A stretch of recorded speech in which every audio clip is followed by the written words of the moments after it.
rapport annuel. On se dit que ça va être compliqué de réinventer un support réglementaire, un support contraint, un support obligé.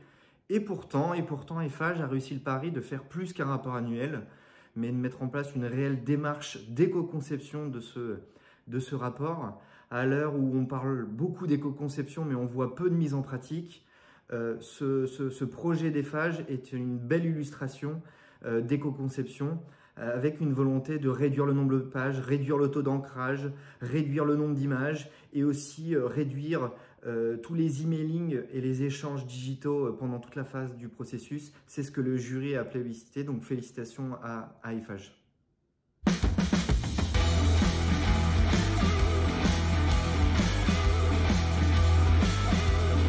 Pour construire un DEU qui fait la différence et un dispositif que l'on a pensé sur 3 ans, l'important c'est d'avoir un projet vraiment qui fait la différence. C'est-à-dire que pour le groupe Eiffage, nous avons construit un dispositif basé sur le principe de l'éco-conception qui soit en lien avec la stratégie du groupe Eiffage.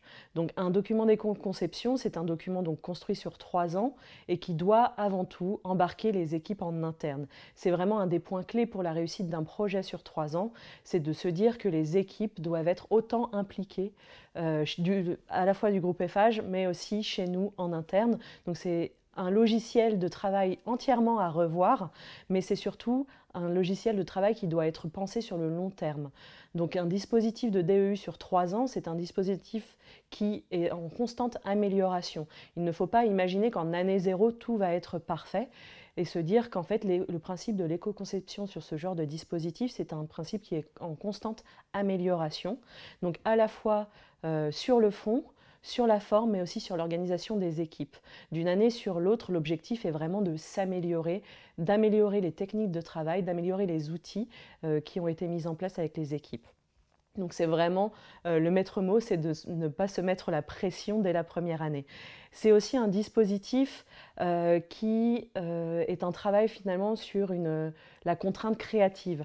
En effet, tout repose sur des gabarits que l'on pose en année 1 et qui évoluent d'une année sur l'autre et qui du coup, en effet, c'est un travail de contrainte créative comme je le disais, parce qu'en fait, on doit avoir une variation permanente sur ces gabarits qui ont été posés en année 1, renouveler l'exercice tant sur le fond que sur la forme, car on doit être vraiment synthétique, aller droit au but tout en mettant en avant la stratégie du groupe Eiffage.